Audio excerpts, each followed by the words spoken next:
Hola a todos amigos, queriendo volver a encontrarnos acá en Noticias y Punto. ¿Cómo estás, Tati? Bueno, muy bien. Hoy es nuestro segundo programa en vivo. Seguimos acá todavía. Y verá que con todo lo que pasó CLAEP, destituyeron a Dilma y nosotros firmes junto a ustedes. ¿Qué podemos prometer para hoy? Bueno, hoy el tema del día va a ser inmigración. Vamos a tratar la inmigración a través del tiempo, los exiliados, distintos tópicos que yo creo que nos van a interesar a todos. O sea que es un programa con historia, pero también vamos a encontrarle la vuelta para que tenga ese anclaje actual que tanto nos interesa. ¿Y te parece arrancar? Bueno, dale, me parece muy bien.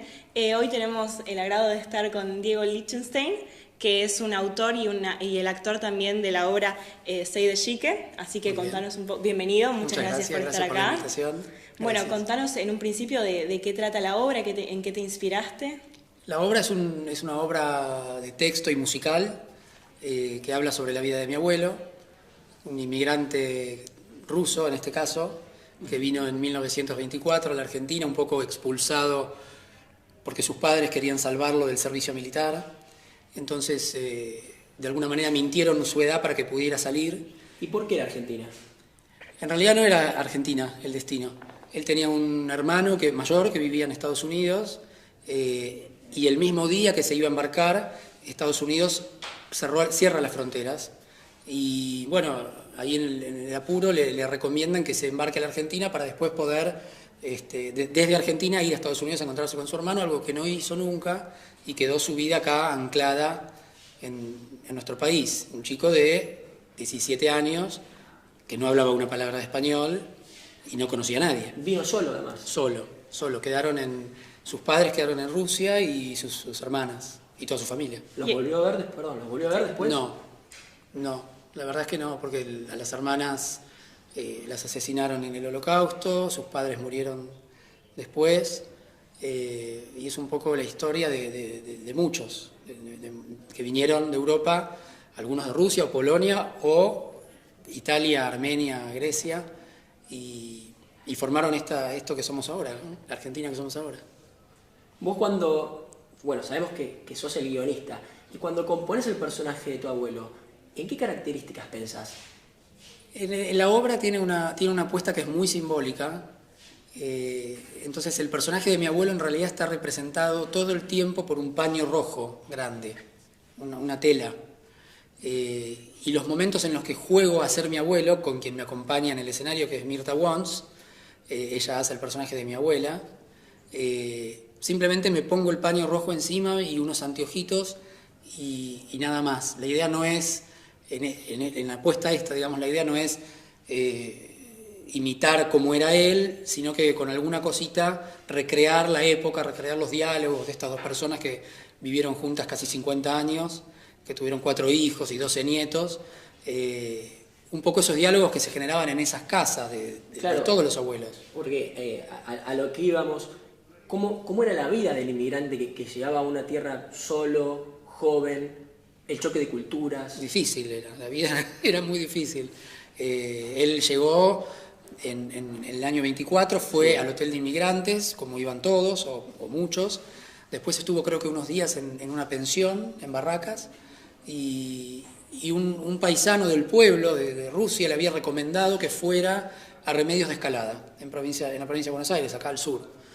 Y bueno, fue a Remedios de Escalada y hizo su vida ahí conoció a mi abuela, pero era una vida muy difícil porque él había terminado el colegio secundario en Rusia, algo que no era habitual, era culto, para sus 17 años era culto, y venía de una familia de judíos muy respetuosos de la religión.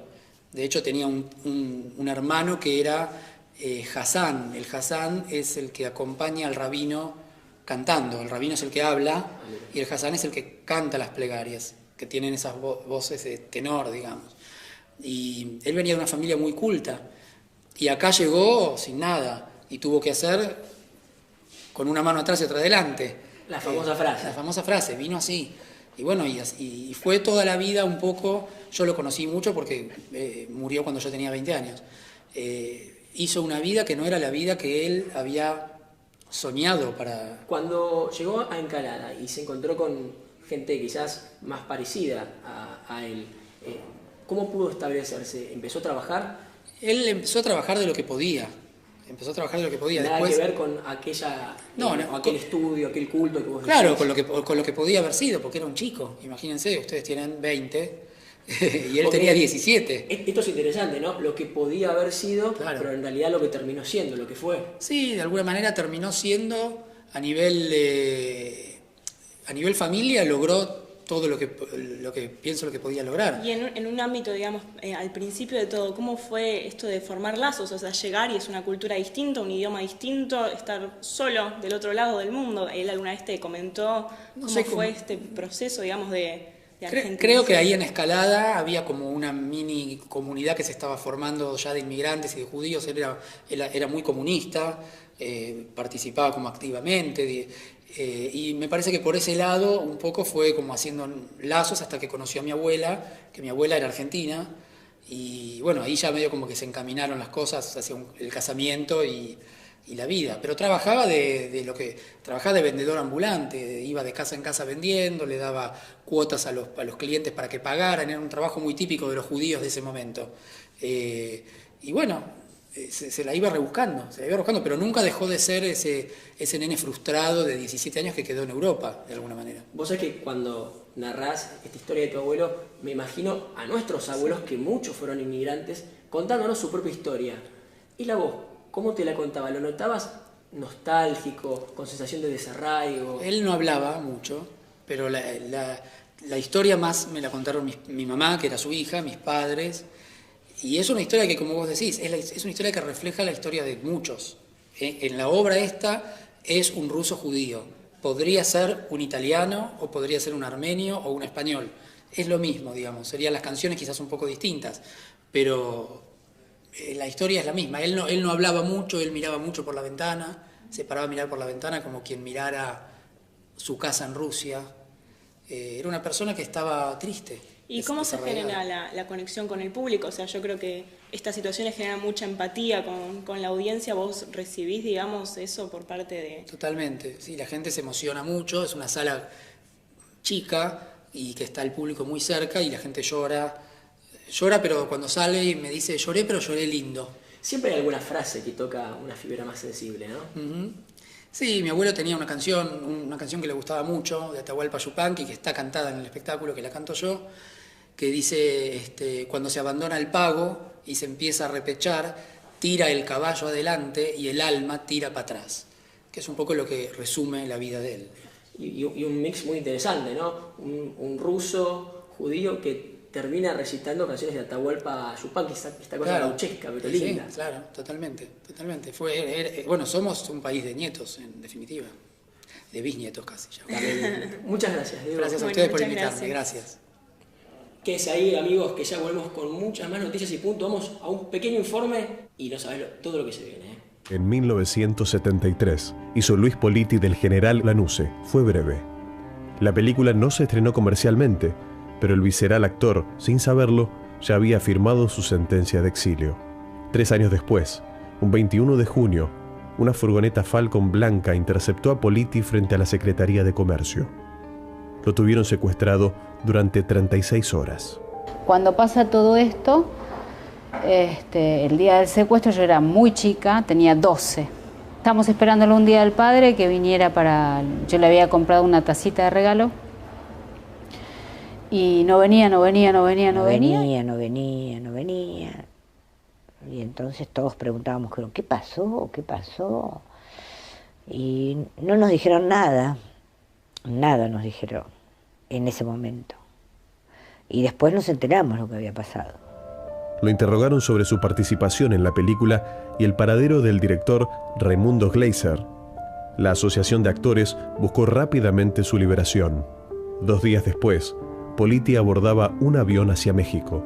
Iniciaba el doloroso camino del exilio, mientras que Gleiser engrosaba la lista de desaparecidos.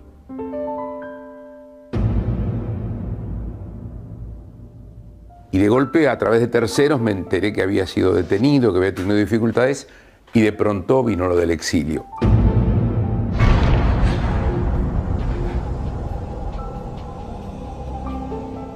A partir de la interpretación de Adoquín Viñale en La Tregua, primer filme argentino y latinoamericano en ser nominado al Oscar como Mejor Película Extranjera, Luis Politi comenzó a ser reconocido.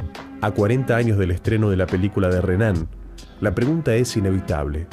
¿Qué otras páginas hubiera escrito en nuestro cine si el exilio no lo hubiese arrancado del país? Yo vi el trabajo de Luis en La Tregua, una película que sin duda fue la que lo lanzó o lo puso digamos, en la mira de la gente.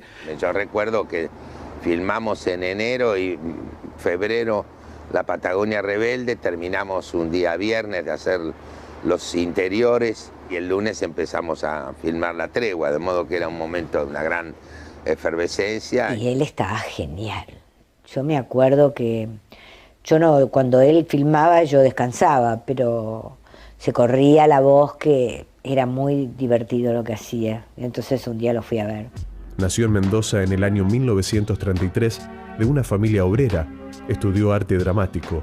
En 1966 viajó a Buenos Aires buscando ampliar los horizontes que su provincia natal no podía brindarle en su vocación de actor.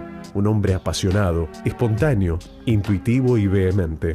Mi viejo era una persona que no había terminado el primario y era muy culto. Era muy culto, me lo dice toda la gente que lo conoció. Como compañero de trabajo era impecable, más allá de sus condiciones como actor, que era un actor de raza. Y él era una persona sumamente divertida y era como muy buen compañero, excelente, siempre se reía. No puedo sacarme de la cabeza ni de mis ojos la sonrisa de Politi. Él saltaba de una cosa de mucho humor y muy divertido a lo que yo llamo cabronada. Quienes lo conocieron coinciden en recordarlo como un hombre de carácter fuerte, que pasaba del enojo desmesurado a la necesidad casi inmediata de arrepentirse y reconciliarse. Cuando yo lo conocí era canoso y daba una cierta edad, que en el caso del padre de No toquen a la nena, yo quería que, por un lado, no tuviera tantas canas, pero por otro lado se notara que se las tiñera, que era una actitud chanta que me venía muy bien para el personaje. Se lo expliqué en términos racionales y Luis lo aceptó y le pareció que iba a enriquecer la caracterización del personaje. Y cuando se terminó todo el trabajo, le quitaron todas las telas y papeles, y se encontró con el espejo. El estallido de Luis fue desmesurado, empezó a romper todas las cosas de madera menores que había en ese cuarto. Se agarró una irritación, yo me cabré con él también, se fue dando un portazo y yo dije, bueno, me da la impresión que vamos a tener que elegir a otro actor. Una hora después golpeó la puerta y se disculpó con todos. Él era un hombre muy vivaz, muy alegre, muy inquieto, no paraba. Recuerdo de que me llevaba, mi mamá me vestía con las polleras largas, toda la camisita cerradita, unos anteojos así, una cosa. Y él era lo otro, ¿viste? El demonio prácticamente, donde me decía, una mujer tiene que estar ajustadita, seductora, si se pone una camisa tiene que estar linda. Alejandro le sigue pegando. Déjalo, que no se va a morir. ¿Cuánto azúcar toma el señor? Pero che, a ver si lo dejan tranquilo una vez. Oíme. ¿Qué? Volvé cuando se duerma tu marido. Qué grosero que sos. Está buena mi cuñada, ¿no? Muy mujeriego. Le gustaban muchísimo las chicas, las mujeres. Ese papel que él hace en La Tregua lo pinta verdaderamente como es él, ¿no? Que esos tipos que miran a la cuñada, que miran a la amiga de la hija, que miran a las minas. Actor versátil y profundamente auténtico, antes de su exilio ya acumulaba numerosos trabajos en teatro, cine y televisión. En 1975, la prensa latina de Nueva York le otorgó el premio al mejor actor por su interpretación de Remigio Calamaco en Los Gauchos Judíos. Luis tenía una enorme intuición, o sea, yo con él trataba de intelectualizar lo menos posible, no psicoanalizar el personaje, no hablar de la historia, sino partir de él, que era un honorable mendocino y que conocía muchas cosas de haberlas vivido, y se instaló en una posición del personaje como que yo le había pedido que no actuara, sino que fuera él, y es notable lo que él logró. Él tenía una forma de actuar así súper moderna,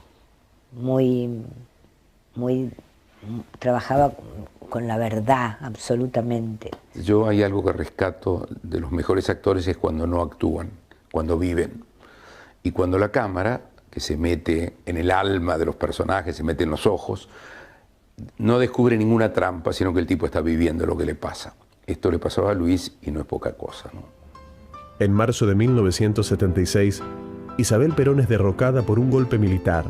Aquella película de 1973, proyectada durante la democracia en fábricas y villas miserias, cuentan sus amigos que le costó el exilio. Primero México y después España. Él mismo ironizó con su situación y peso físico. Llevaba 15 kilos de miedo y 100 de tristeza. Luis no trabajaba en política. No era un tipo que estaba metido en ninguna de las cosas, pero había hecho esa película, Los Traidores, y lo estaban buscando por eso. Viene el famoso momento como de la otra separación, que fue el tema de la dictadura militar. Entonces yo siento que lo pude disfrutar muy poco, pero fue muy intenso el vínculo.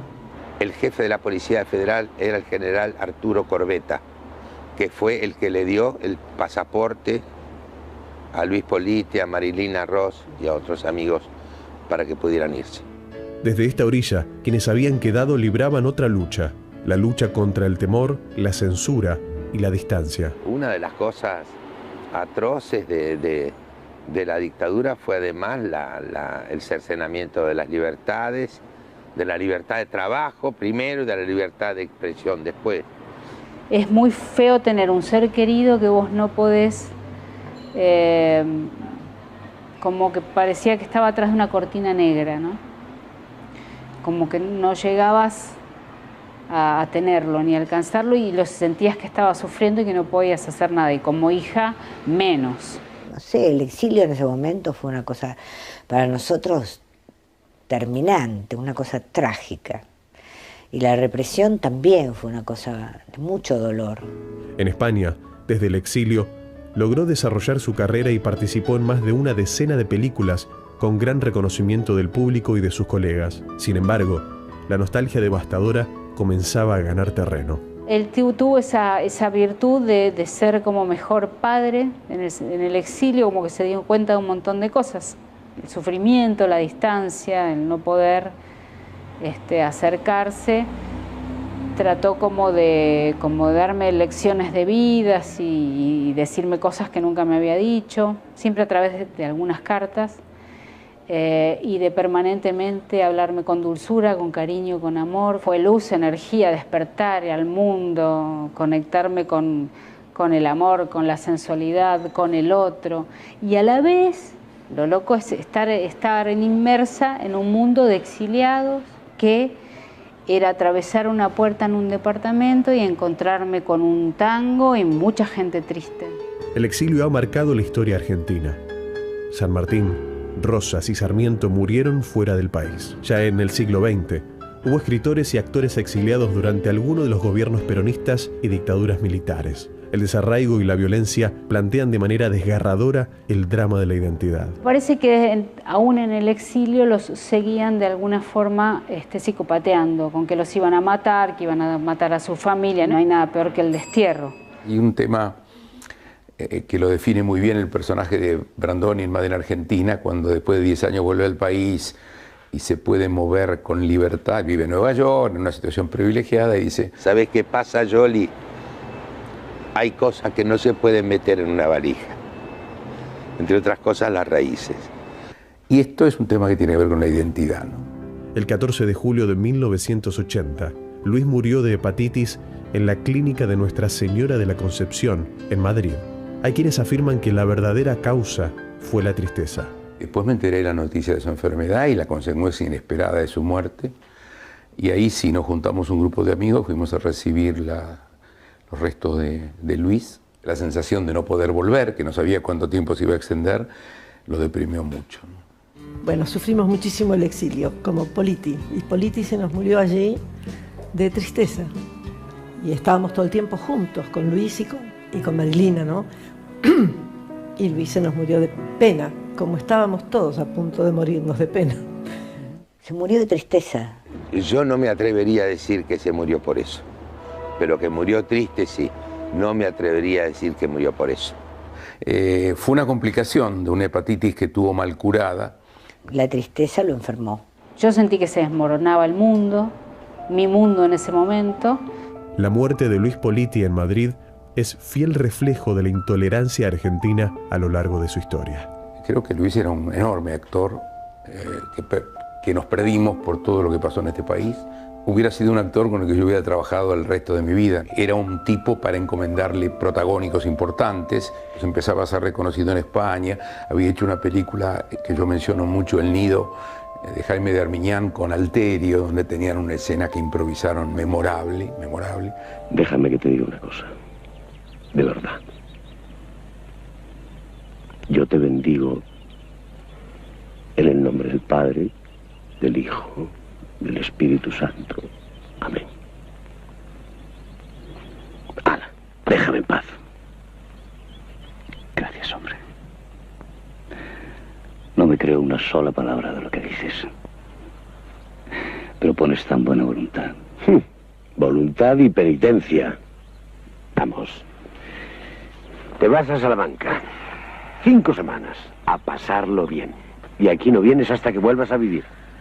No tengo nada que hacer en Salamanca. Y lo que pasó ese día cuando terminó la película fue muy conmovedor. Porque terminamos de ver la película y nos dimos cuenta qué pedazo de actores eran estos dos. Y cómo los habíamos perdido. Porque hasta ese momento los teníamos perdido para siempre. ¿Y sabe dónde vivo después de tanto amasije? En un rancho que se cae a pedazos, en una tierra que no es mía.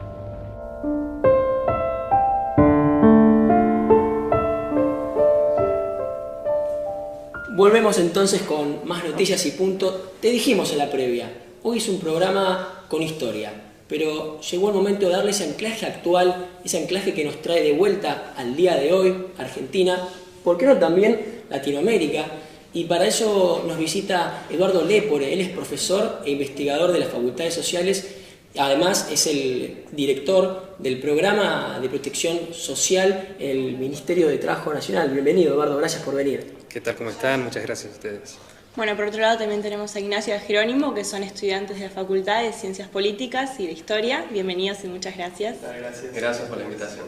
Sabemos que históricamente nuestro país fue una nación que recibió a muchas personas de todo el mundo, mismo ya desde el preámbulo de nuestra Constitución Nacional está establecido eso. Y según datos de las Naciones Unidas, el 4,6% de la población argentina es de extranjeros, y eso nos transforma en el país con la mayor cantidad de inmigrantes en Latinoamérica. ¿A qué se debe este fenómeno, Eduardo? Bueno, se combinan varias cuestiones. En primer lugar, como vos decís, la historia. Argentina ha sido un país con una conformación en base a migraciones muy importantes, y eso le ha dado también a su matriz social y cultural una peculiaridad en el contexto latinoamericano.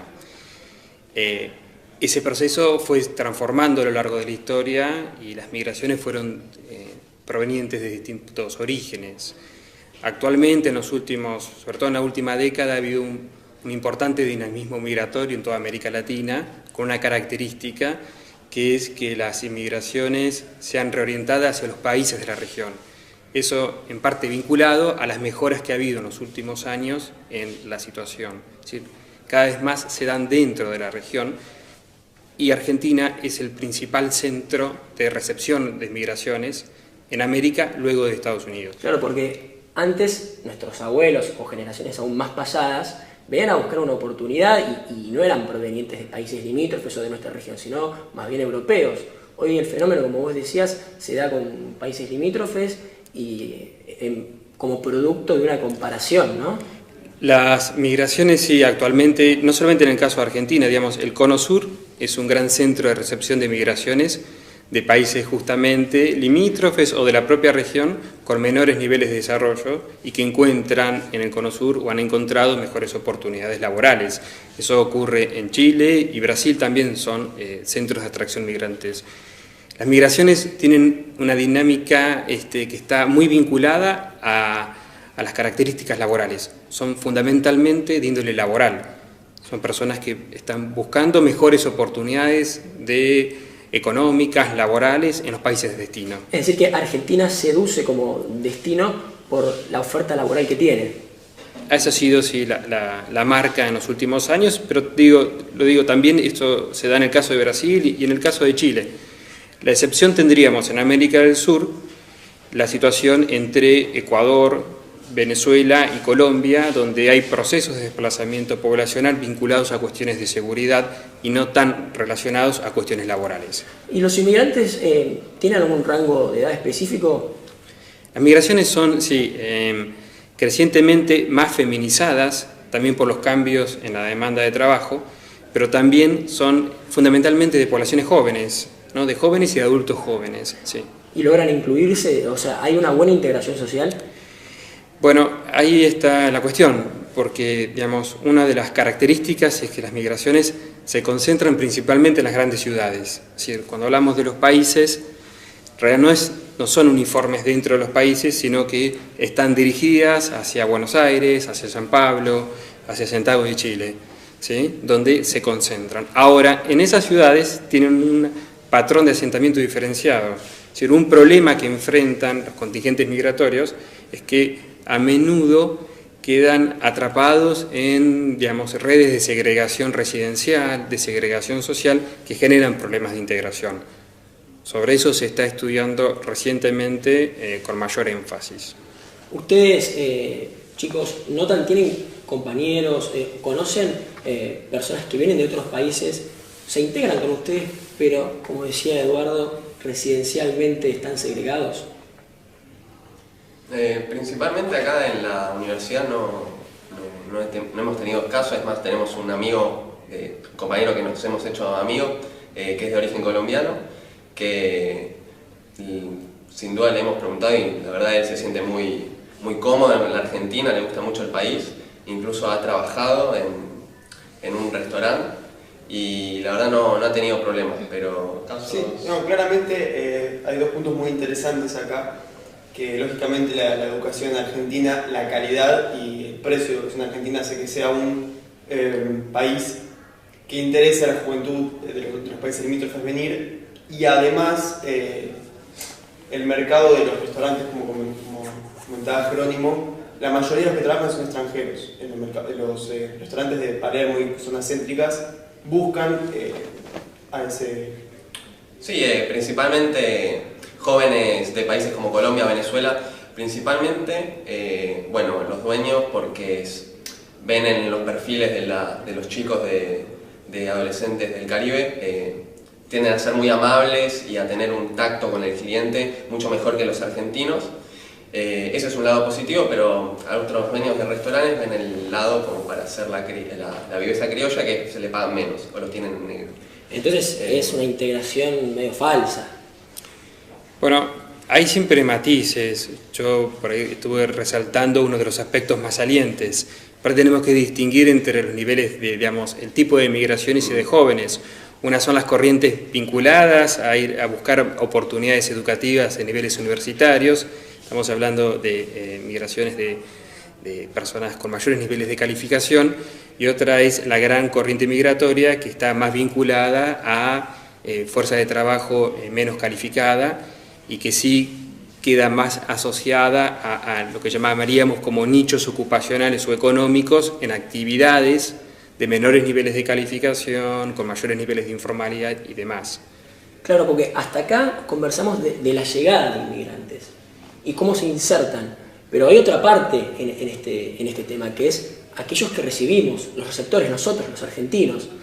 Tenemos buena predisposición a la hora de recibir un inmigrante, porque muchas veces, y esto es muy reciente, existe el debate, por ejemplo, un inmigrante, ¿está bien que tenga acceso a la salud pública y gratuita? O a la educación o a la educación pública. Por ejemplo, mencionaban la educación, ir a una universidad pública sin pagar una cuota, por ejemplo. Yo creo que depende mucho de la afiliación política o la corriente política que siga cada persona. En general, las personas más conservadoras tienden a ser más difíciles a convencer con respecto a esos temas, y la gente de índole más progresista está a favor de esos temas, pero sí hay como matices grises, como nombramos, que sí, porque si no pagan los impuestos, tienen que usar el sistema que usamos nosotros.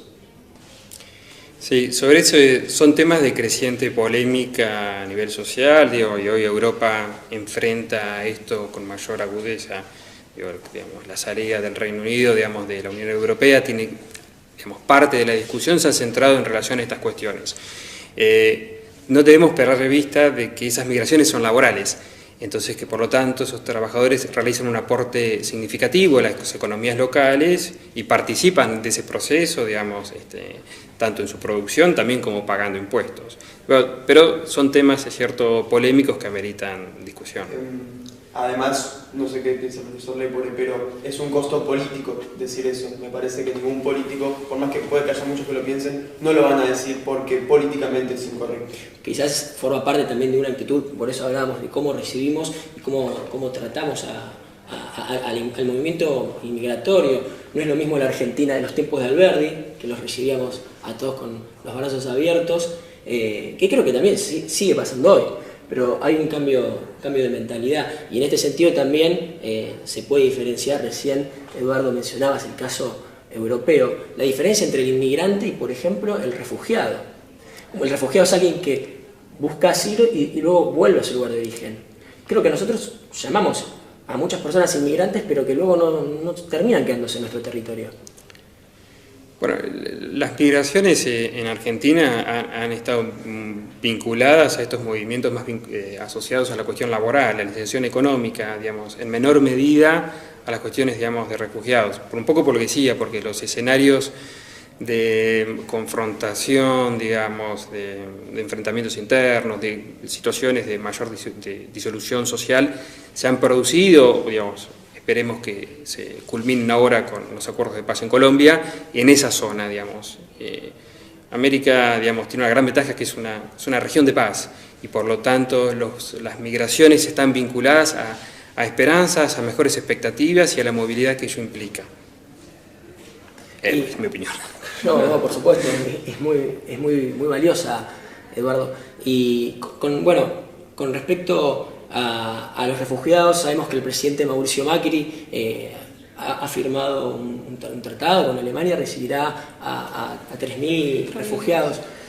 ¿Cómo es el trato con ellos? Porque debe ser distinto. Claro, ¿existe alguna diferenciación entre, digamos, un inmigrante de nuestro continente a quizás un refugiado en términos culturales, digamos? En términos seguramente de la procedencia, sí. Lo que la diferencia tiene que ver que en un caso es más claramente población expulsada por motivos de índole mayor, digamos, generalmente por enfrentamientos, por guerras. En otro caso son poblaciones que deciden migrar. Es cierto que de alguna manera las situaciones, digamos, en sus lugares de origen no les permiten vivir en condiciones adecuadas o en los niveles de las expectativas, y por eso migran. Pero, digamos, me parece que esa sería para mí la principal distinción. Después, desde el punto de vista de la integración, me parece que digamos, es algo muy bueno, digamos, que nuestro país también contribuya en parte a lograr una solución a este problema que es muy agudo. Y para vos, ¿cuáles son las claves que pueden solucionar este problema? ¿El problema de los refugiados? No puntualmente de los refugiados. Hablamos del problema de la integración social, decías la conglomeración en claro, bueno, la dinámica migratoria es algo bueno, porque tiene que ver con estas búsquedas y los movimientos de la población y con el que cada uno puede ir buscando sus destinos, cuando es algo buscado, digamos, de esa manera.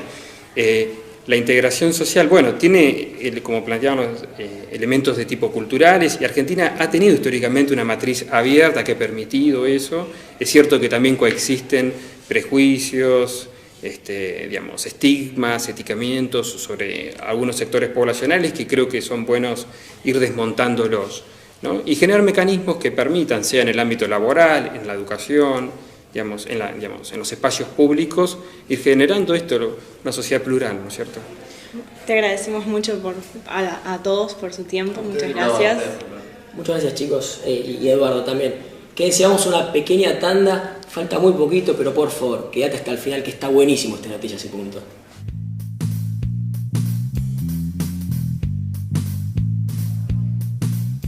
Bueno, ya estamos de vuelta. Recién en el corte mirábamos todo lo que pasaba afuera, un dinamismo tremendo, y con los entrevistados decíamos, qué difícil esto, pero imagínate qué difícil, todavía más, hubiese sido llegar a otro país sin conocer nada, con otra cultura. Sin entender de qué te estaban hablando, o sea, otro idioma, no va a ser el mismo, o sea, la cena de los domingos va a ser empanadas o goulash, quién sabe, ¿no? Y de eso se trató el programa de hoy, fue una especie de viaje en el tiempo, un programa con historia, pero también con presente. Exacto, para conocer la historia de nuestros abuelos y también nuestra historia, porque es nuestro bagaje lo que nos afecta, y aprendiendo nuestra historia podemos aprender a vivir mejor el futuro. Las claves: educación, saber compartir, equidad, sobre todo equidad, porque no se trata de igualdad, sino de equidad, de dar a cada cual lo que necesita. Y en este sentido tratar de igual a igual. La clave es la integración social. Así que, amigos, un placer haber compartido nuevamente esta edición de Noticias y Punto. Espero reencontrarnos acá donde siempre, el próximo jueves a las 14 horas, con muchas más noticias. Y punto. Chao.